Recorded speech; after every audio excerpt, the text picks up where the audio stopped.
Welcome back to the Manage to Win podcast. I've got Kasim Aslam as a guest, and you can't miss this podcast. It's high energy, great input, great topics, things to learn.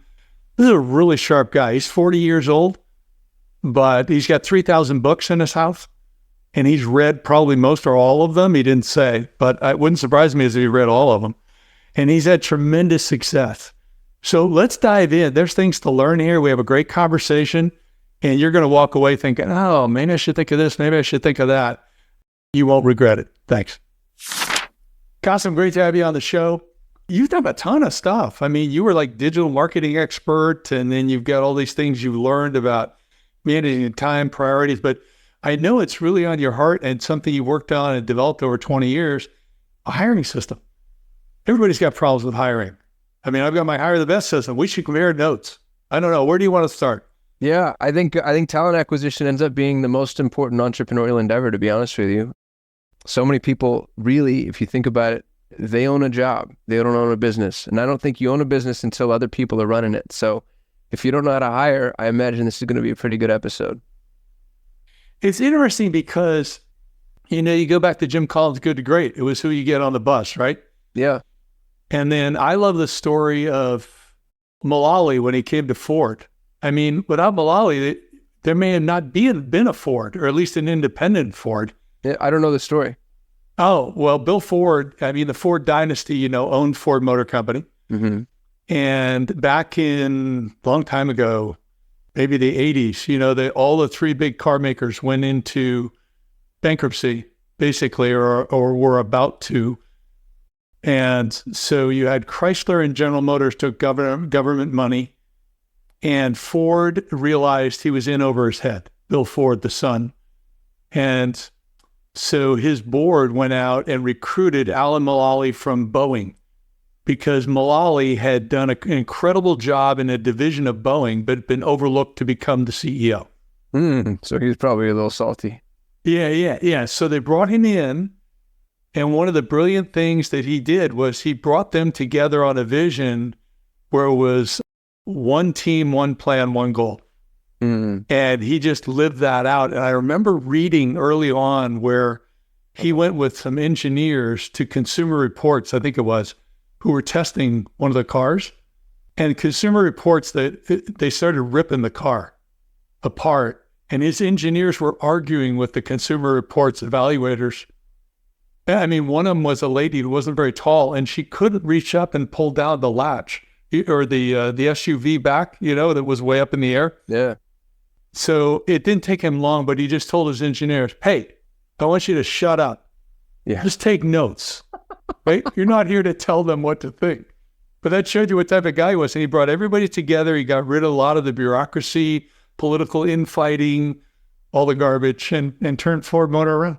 Wow, I love that story. It was right down one team, one plan, one goal. That's brilliant. Yeah, and that's online. You can find that. And there was a card he had that had some details on it.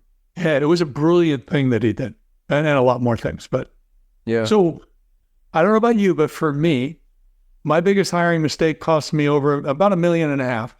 But what led you to focus on hiring? Oh, laziness. I've built 6 multi-million-dollar businesses. I've had 2 exits. I'm actually working on my 3rd exit right now. One of my exits was for 8 figures to a SoftBank-backed MarTech company. And I bring that up because every business I've ever built that's been successful has really been built on the prowess of somebody else. So I'm massively more successful than I deserve to be, because my very strong opinion is entrepreneurship is not fulfillment. So to give you some examples, I built the #1 ranked Google Ads agency in the world. We had $100 million in ad spend under management. I had 100 employees, 200 clients, thousands of companies that went through that shop. I've never run a Google ad campaign myself end to end in my life. David, I wouldn't know how to. And I don't want to. I don't feel like my job, if I own a Google Ads agency, is to run Google Ads. It's to find the greatest Google Ads managers. I had the highest performing real estate investment campaign on the planet before I knew anything about lead generation or had ever invested in real estate. I currently own the largest English-speaking Montessori community in the world. I'm not a trained Montessorian, nor do I own a Montessori school. I own a staffing agency out of Latin America. I'm not Latin American. I don't even speak Spanish. I own AEO.co, and on and on and on. The point, I hope this doesn't sound braggadocious, really the thing that I've done, the code that I've cracked is the fact that most entrepreneurs view the endeavor of entrepreneurship is something like doing the work. And I think the endeavor of entrepreneurship is finding somebody who can do the work way better than you can. And maybe most importantly, getting out of their way. Because I hear people say all the time, like, oh, there's no good help these days. And if you want something done, do it yourself.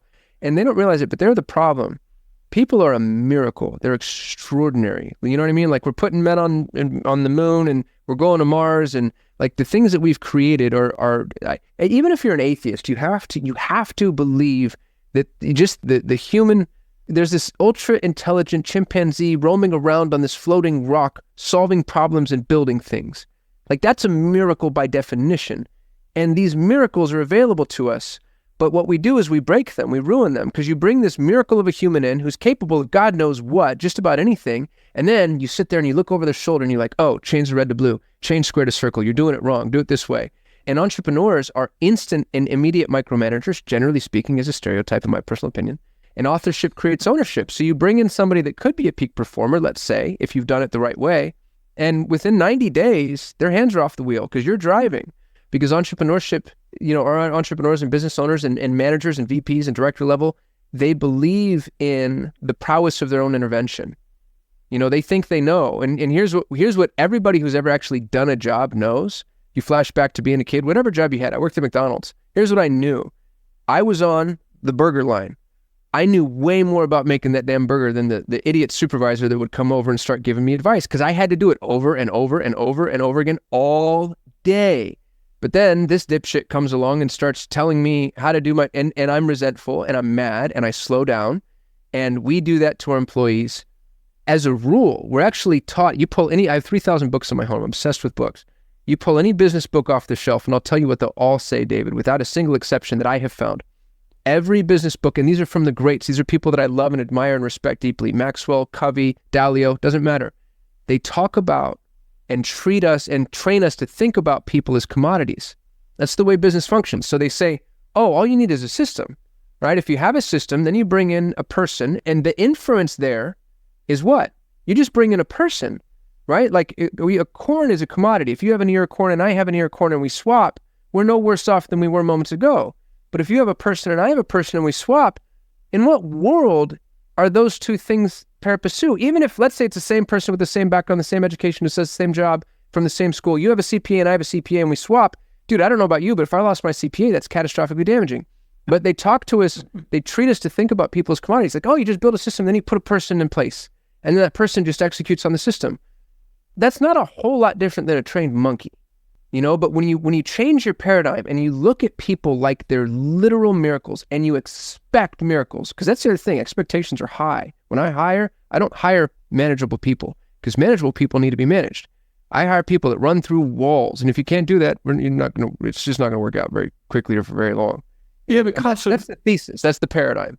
Yeah, but my big mistake in my career has been a lack of systems, understanding how to do the system. And you've got to have some systems or you wouldn't be successful. So if we can maybe drill into that a little bit, I sense, although you're speaking against systems, they're promoting these books, but you're actually much in favor of systems. So what's the ideal system? Particularly, I'm curious about, I'm big in hiring that you can't hire anybody, we use a pro sports metaphor, unless you scrimmage them.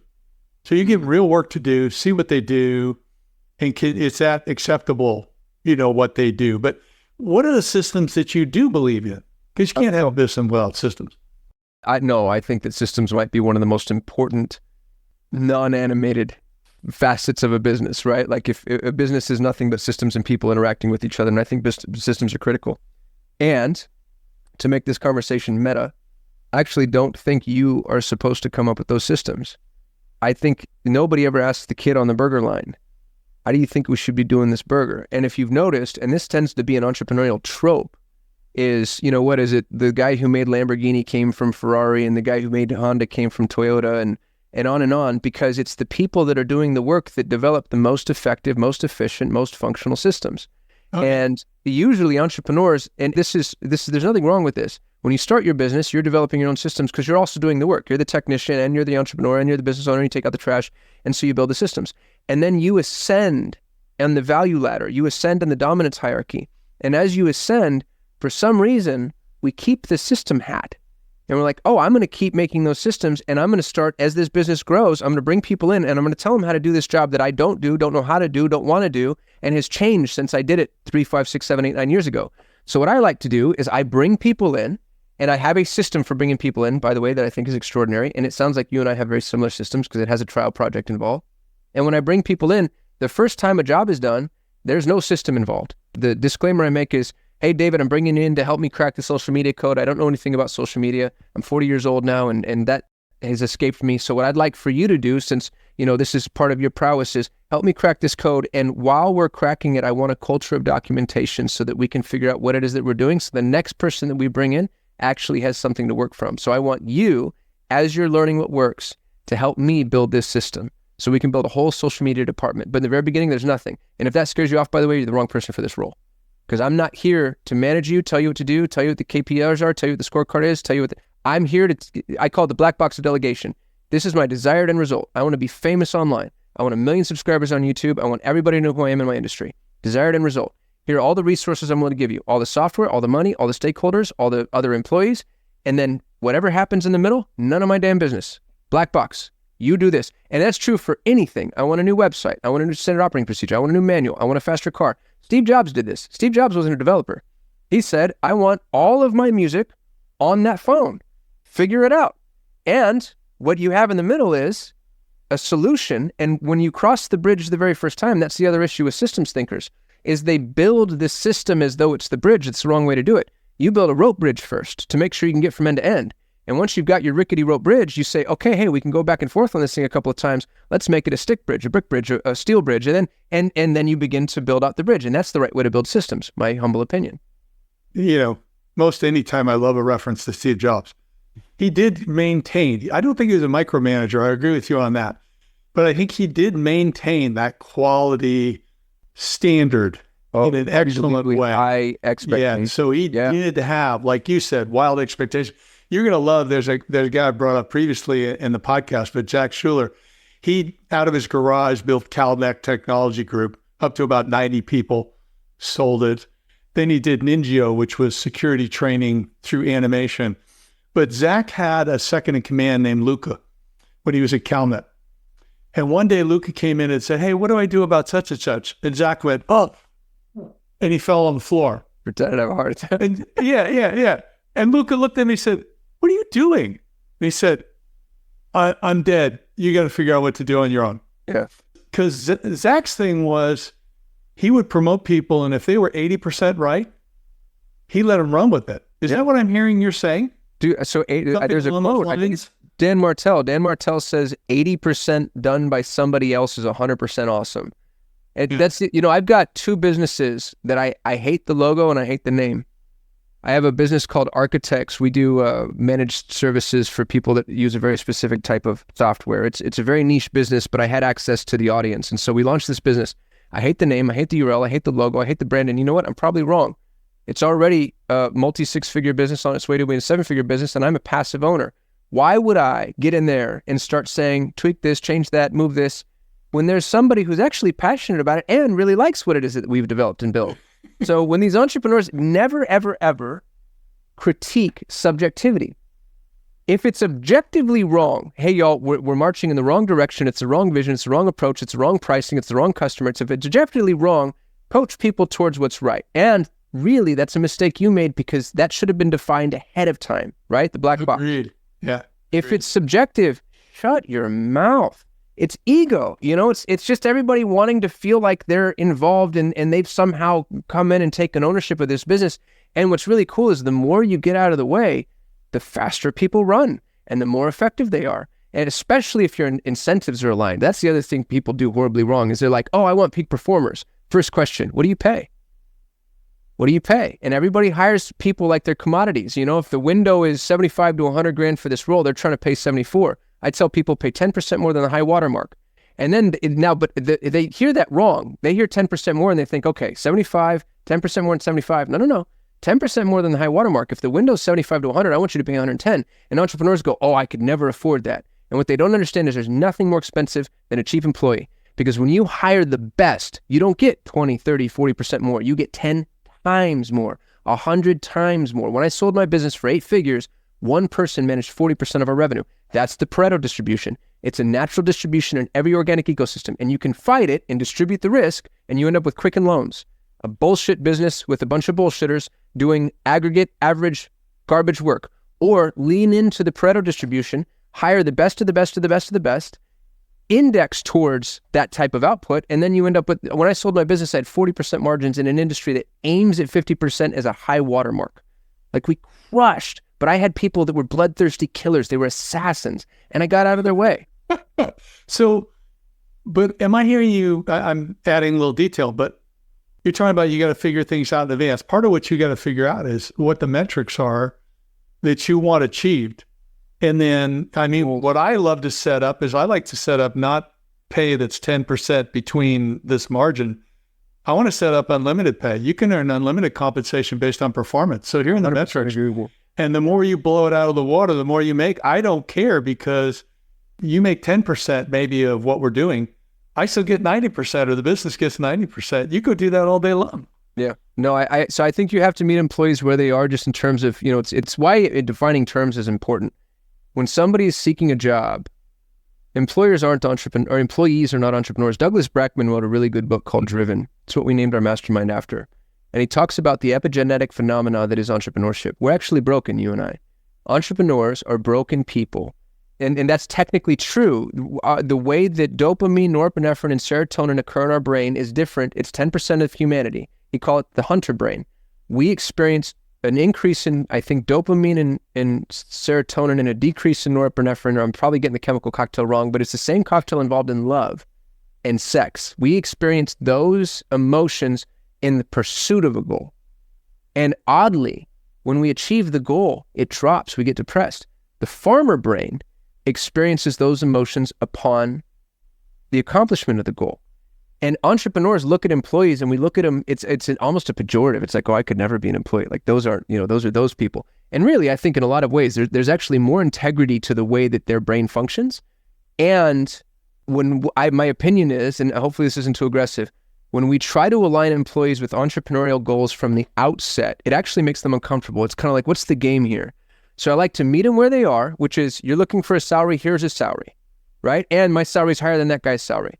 And then when we talk about ascension, now the ascension is, well, wait a minute, because this is actually what I think employers do wrong. I don't know what this garbage is about 5 or 10% increase in salary year over year just for sitting there and being alive. Like, I agree. You know what I mean? Like, go pound sand, go work for Southwest Airlines, God bless you. Here's what I'll do, is as you create more value, you throw out the number 10%. We just launched a new company, AEO.co. It'll be live in June or July. 10% of the net profit is reserved for the employees. And what that means is, the more efficient the shop is, the more money the employees make. And you just take the amount of money that anybody's been paid, and that becomes their percentage of the pool. And I think I'm going to make some people millionaires. I made people millionaires in my last exit, because we were very, very, very closely aligned in terms of incentives. When I had a Google Ads agency, the more revenue you managed, the more money you made. And one guy managed 40% of the revenue. Guess what he got paid? So like, as you perform in a way that yields for me, it yields for you. Everybody sees all the books. Everybody sees all the profitability. Am I taking home 90%? Yeah, I am. I started the business. I took all the risk. You want to do that? God bless. If not, stick around here and, stay on the gravy train. Now, when you consider that, when you set aside that 10%, did you consider how that gets divided in one instance with some clients, more than one instance? Basically, we took that 10% and we said, okay, half of it's going to be paid out based on your compensation. Mm-hmm. So it's going to be staggered based on that. The other half is going to be based on the longevity with the company. Mm-hmm. So the people who've been here longer can get an edge there, because it might be your executive assistant who's been there 10 years versus some superstar. Other people just do a flat payout. Do you have an opinion on that? I do. I'm with you. So, and I actually think that calculation is built into your payroll already. If somebody's been with you for 10 years, every dollar they've earned is representative of the time they've been with you. If somebody hasn't been with you for very long, but they're making much, much more money, it stands to reason that they're contributing more. And so if you just take the gross revenue paid to every employee, the gross revenue becomes an indication of both the X and the Y axis in that context, the length of time they've been there and the amount of value they've provided. And if they've been there a long, long time and they've been paid a lot of money, they're going to, be up and to the right, which is where everybody wants to be. So I think you just take the gross payout for every employee and then you divide it accordingly.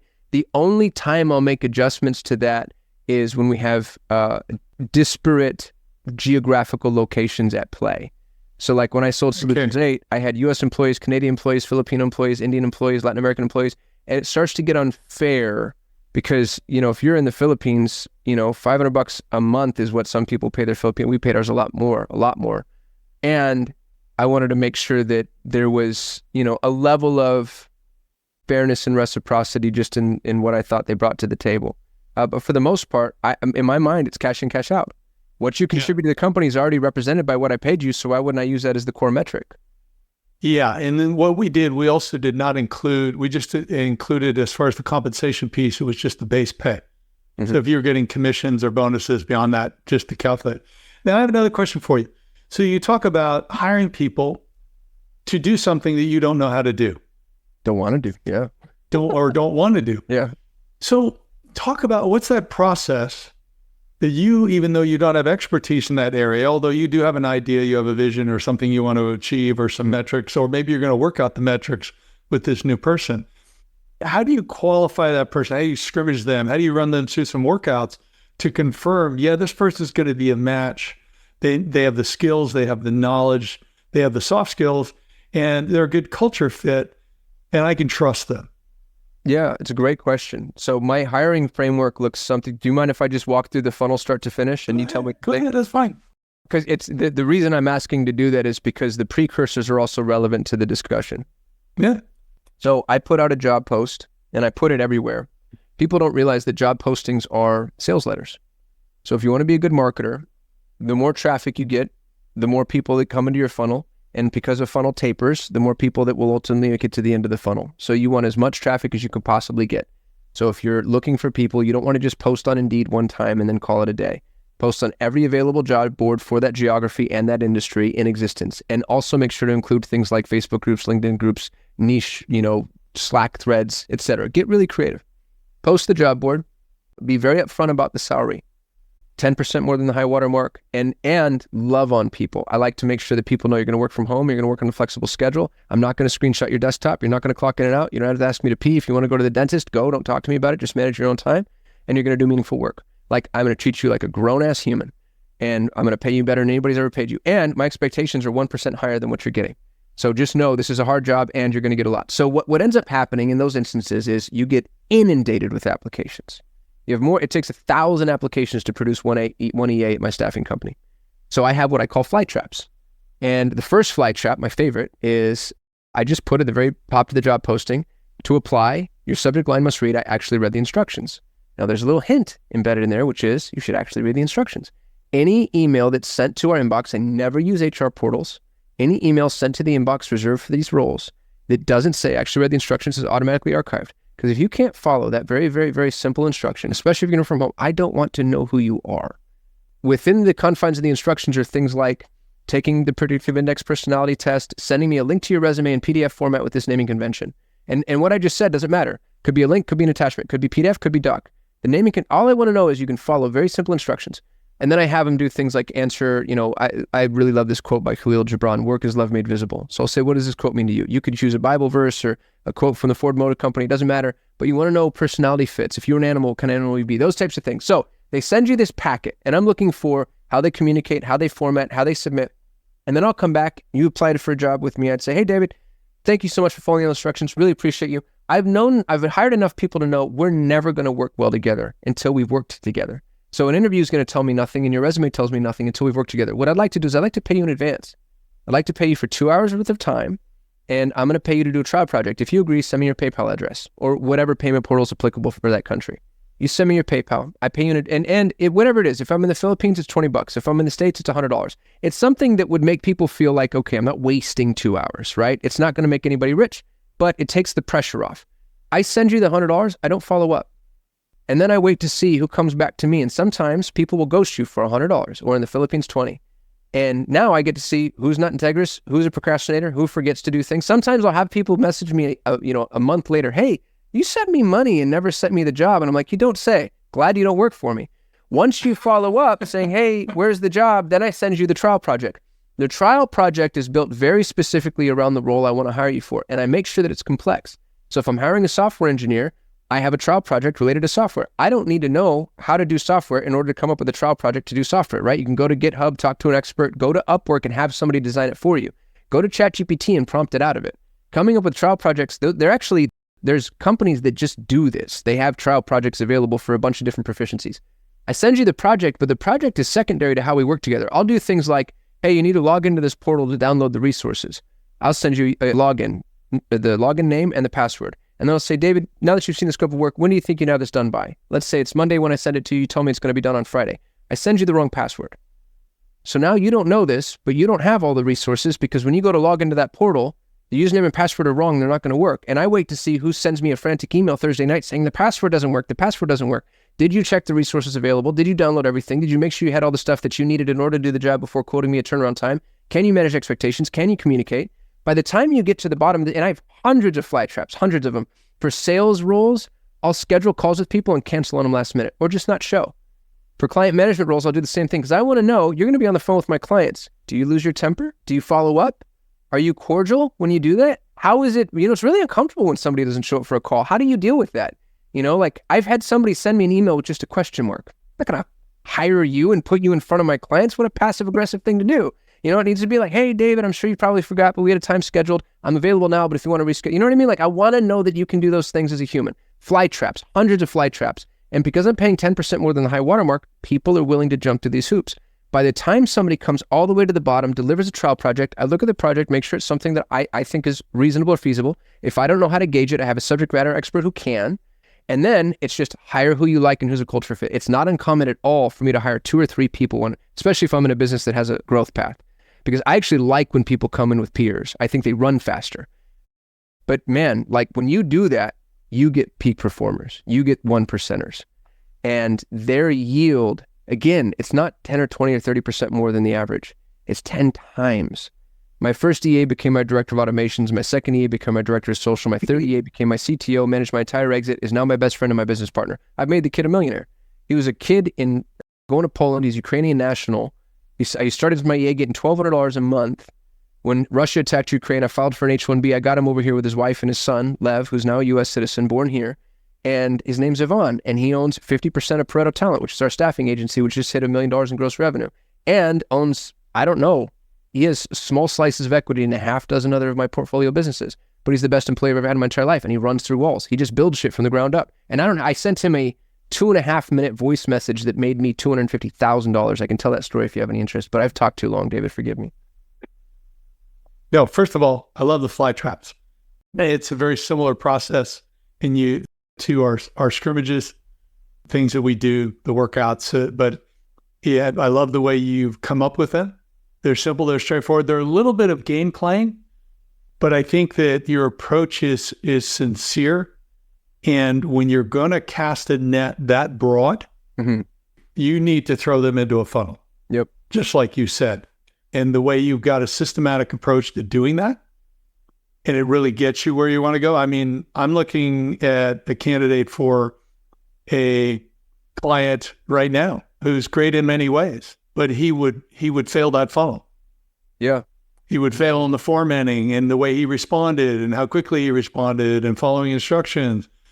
But very interesting. Choose the fly trap for the role. When I was a Google Ads specialist, a good Google Ads specialist is not a people person. They're engineers. They're cave-dwelling, nocturnal, over-caffeinated, late night, can't wake up early, don't want to talk to you. The answer to everything is no. You know what I mean? So like you modify your funnel according to the personality type you're hiring for, not according to, if it's not important that they format emails right, don't make that the fly trap, right? Yeah. You just want to make the filter applicable to the role. Yeah, very interesting. And so then you've got these people, and I'm thinking of where I want to go next. So, by the way, I had a question. One of your things you mentioned on your list was, what's the hourglass of niching? Oh, it's a complete departure, and it's one of my... I know, but I have never heard the phrase. I've never heard that before. I'm like, what is that? So we tell entrepreneurs, especially young people, young men and women that want to get into business, the advice that they get, which I think is absurd, is niche down, choose a niche. Alex Hormozi calls it being niche slap. I think it's absurd advice. Niching, of course, is the path to efficiency and monetization, obviously. I'm not arguing that. But to choose a niche when you get started, it's like walking out into your backyard saying, I'm going to drill for oil here. It's such an arbitrary decision based on no data, no historic anything, pedigree, So what I tell people is start broad. Starting broad is stupid. We know that. But there's no way for you to get into any industry or any business with arbitrary specificity. So like my first business that really exploded was Solutions 8. Solutions 8 was a full funnel marketing agency. We called it Solutions 8 because we had 8 core service offerings. We were doing web and software and SEO and graphic design and video production and like it was horrible. We did all of this stuff and we did it for everybody.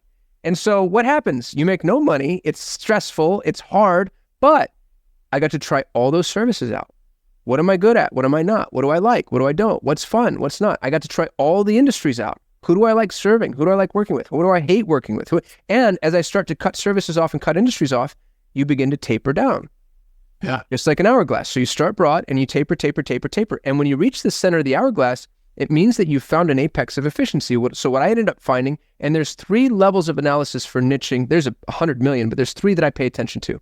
The first level is the x-axis. It's your service. What are you offering? What are the tools on your tool belt? Because if you walk into a house and you say, I'm a handyman, I have all these tools, I can do anything. What do you want me to do? People are like, my door doesn't close right. Maybe you could fix that, but they don't really know. But if you walk into a house and you say, I build birdhouses, and they're like, oh, well, I don't need a birdhouse. Great. Glad we had this talk. Let me move on. Or, oh, thank God you're here. I've always wanted a birdhouse or a tree house or an underground bunker or whatever. So what's your service? X-axis. Y-axis. Who do you do that service for? I help single moms, kids with autisms, Montessori schools, dry cleaners, military veterans, doesn't matter. X-axis, service, Y-axis, industry, Z-axis, geography, location. Where do you do that? As you come down to the hourglass, the apex is where you find profitability. So Solutions 8, 8-figure exit, which is not insignificant, was built on a company that only ran Google Ads. That's not marketing. That's not digital marketing. That's not traffic. That's not paid traffic. It's Google Ads. It's like, a niche and a niche and a niche and a niche and a niche. It's the ultimate niche, whatever. Now, if I wanted to, I could have done Google Ads for dentists or Google Ads I didn't need to because I found an apex of profitability. And the reason it's an hourglass is because once I figured out Google Ads, what's interesting is then you can branch back out. So at the very top of my funnel, at the top of the hourglass, I was offering web design, for instance, and I was horrible at it because I was building websites for everybody. It didn't matter who they were. On the bottom half of the hourglass, if I start offering websites, I'm offering it through the paradigm of Google Ads agency. Now I know how to build a website for somebody who needs Google Ads because I know that the conversion tracking is different, that the speed is one of the most important things. Mobile optimization is really important because 60% of your traffic is going to be mobile, et cetera, et cetera, et cetera, et cetera. So I get to branch back out, offer all those same services, but offer them through a lens of an efficiency that is my niche. And you come to me for Google Ads and I'm like, dude, I can't run your ads because your website's garbage. Let me build your website. Or let me talk to you about how social media contributes to Google Ads. Or let me talk to you about et cetera, et cetera, et cetera, et cetera. So that's the hourglass of niching. You start broad, which is a horrible idea, but you're making the wrong decision for the right reasons. You taper down, find efficiency, and then you can branch back out if you want to. I just sold. Once we got to where we were at 40% margins, I had 60 unsolicited offers, and I decided I'm cashing the check and I'm getting out of here. Yeah. Well, you don't make any money until you cash the check. Yeah. But now you brought up a couple things where maybe more than a couple, where you've got the funnel. So, Kasim, you are obviously very successful, energetic, sharp, but how do you use that funnel or another approach to choose your priorities? Because you've obviously got opportunities and, more than you can handle. Not well, David. I grab with both hands. I've got way too much going on. And the thing that's really weird, it's so funny to say this. It used to be I'd start 10 things and then 9 would fail miserably and I'd be left with 1 and I would chase that rabbit. And then that's the way I made my decisions. Now I start 10 things and they all work. And then I get pulled in a bunch of different directions and I haven't done a very good job really defining my buy box. I was speaking to a friend who's kind of an advisor recently, and I said, if something's not at least a $10,000,000 opportunity, I really should not be doing it. So for instance, the business I just mentioned, Architects, which helps people who have go high level, that's never going to be a $10,000,000. I bet you it's a couple million that to the bottom line, which is okay. And early stage in my career, I'd have killed for that. Right now, it's a distraction.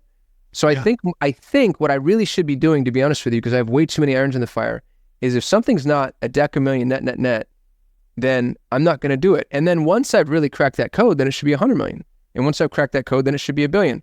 And I think the issue I've run into, I was raised by a blind single mother on Social Security disability in Albuquerque, New Mexico. I'm a welfare baby.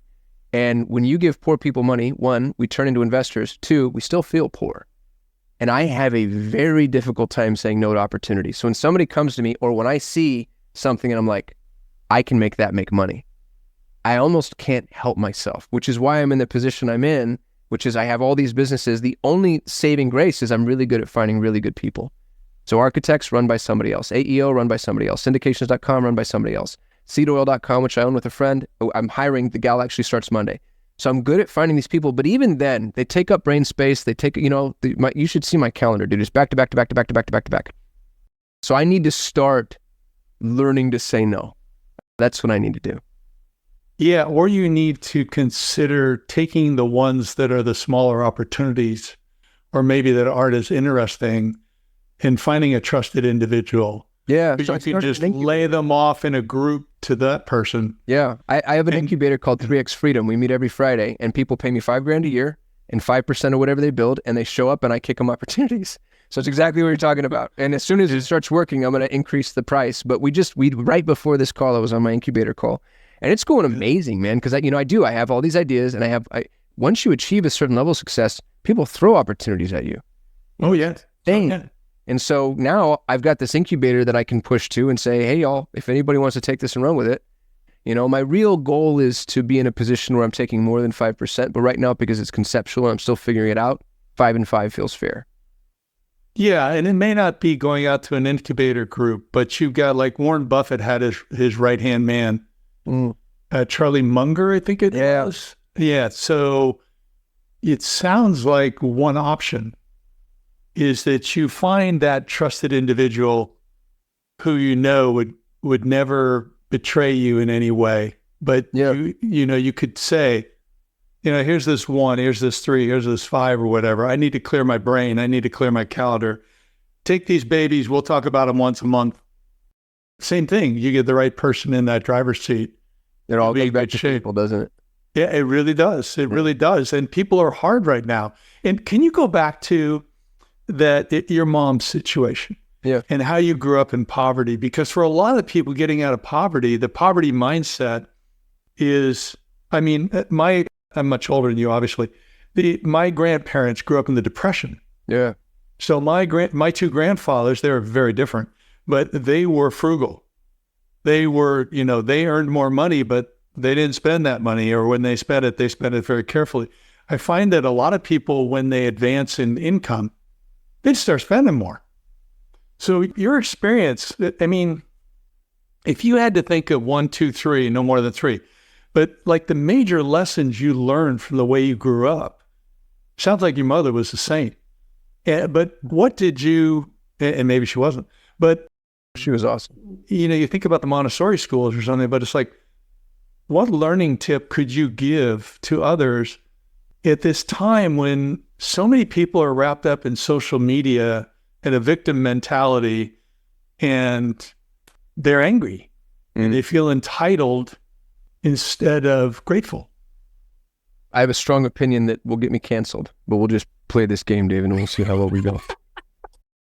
I call us welfare babies. It wasn't technically welfare. My mother was a nurse who went blind.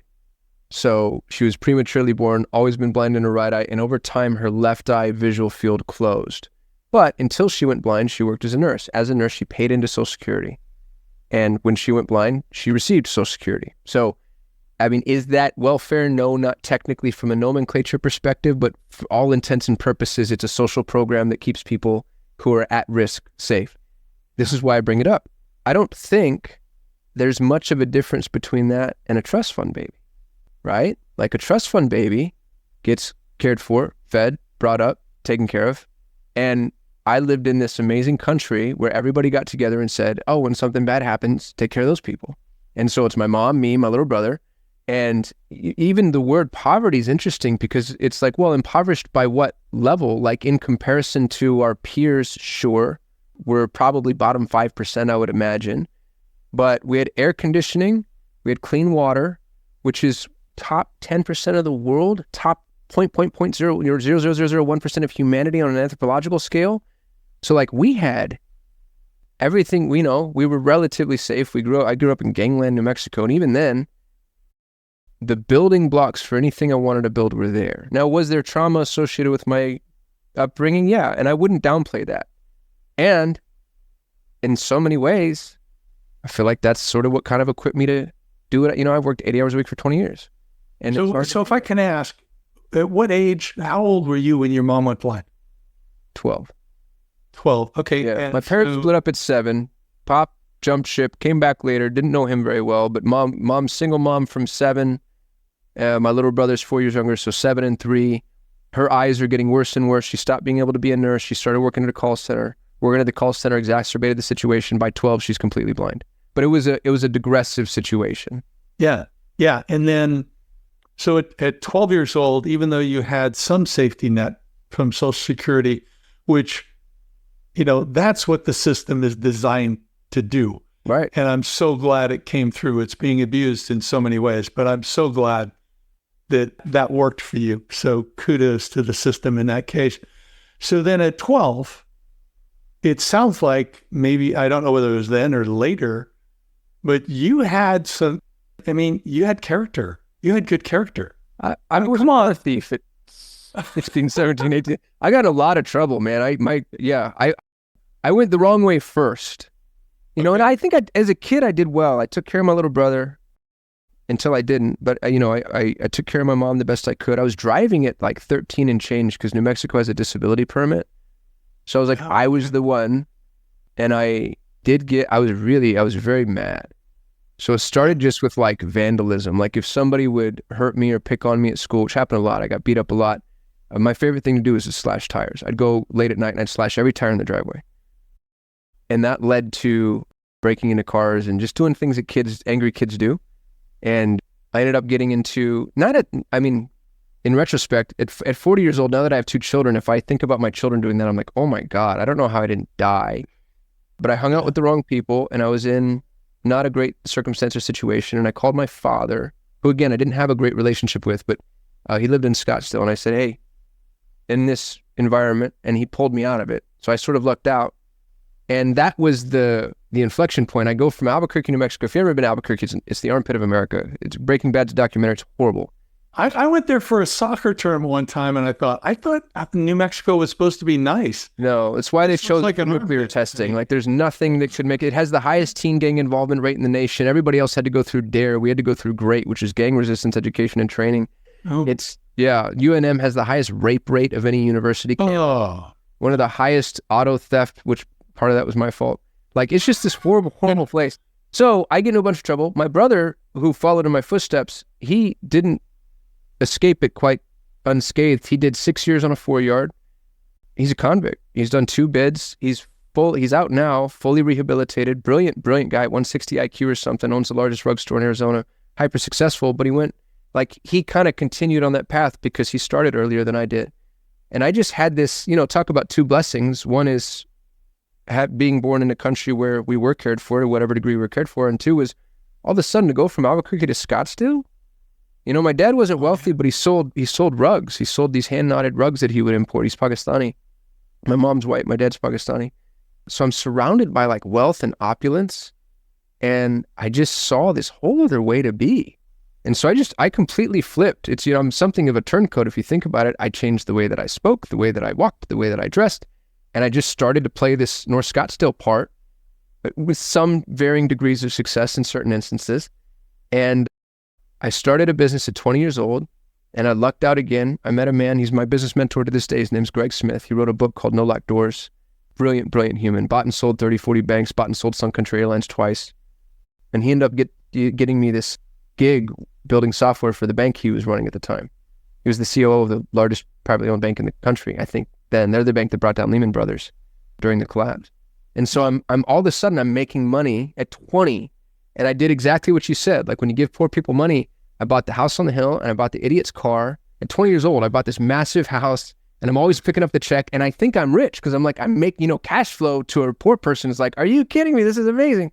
Yeah. Well, in 2 years, houses foreclosed on, cars repossessed. I'm multi six figures in debt because when you make money, they also give you credit, and I don't know how to use it. So I just ran the cards. And the '08 collapse started in '07 for me because that's when the FDIC rolled up in their black SUVs and kicked down the bank doors. And so now my client goes away. All these receivables I had, dry up. I owe a bunch of money to developers that thank God I was able to pay. I never missed payroll. And at 22 years old, I'm poor again. And I'm living in this apartment that gave me 3 months free if I signed an 18-month lease. It's the only reason I wasn't homeless. My dad's business failed. He moved to Minneapolis to figure it out. My brother at the time is a drug addict, and I live in this heroin den with him and his girlfriend, and they just stay in their room and do whatever they do. And I'm supremely unemployable.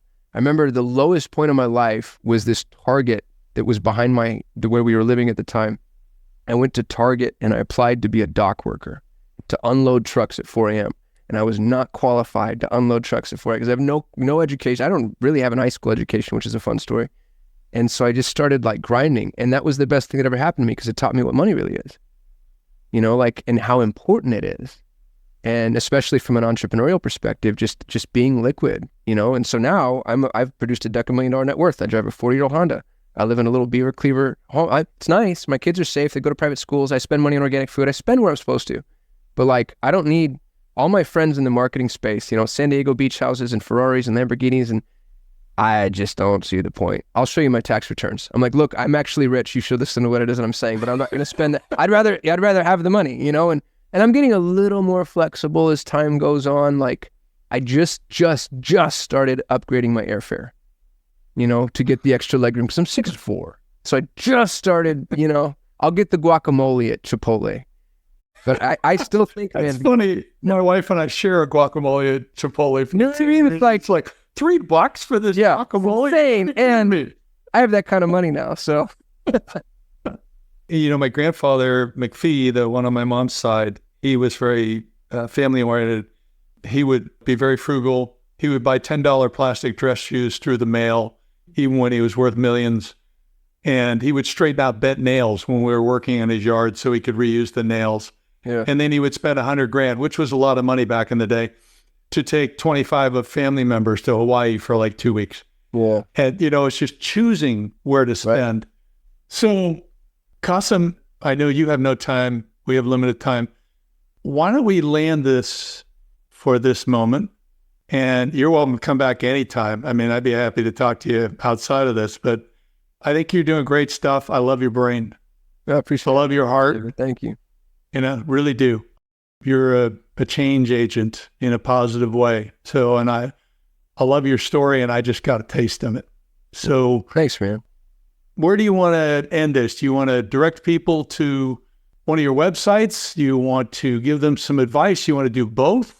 Where do you want to go? Yeah, I wrote a book. It's my life's work in a book. I wrote every word. It's not AI drafted. They can have it for free. It's thehirebook.com. It's my entire hiring framework in a book with resources, templates, downloads, etc.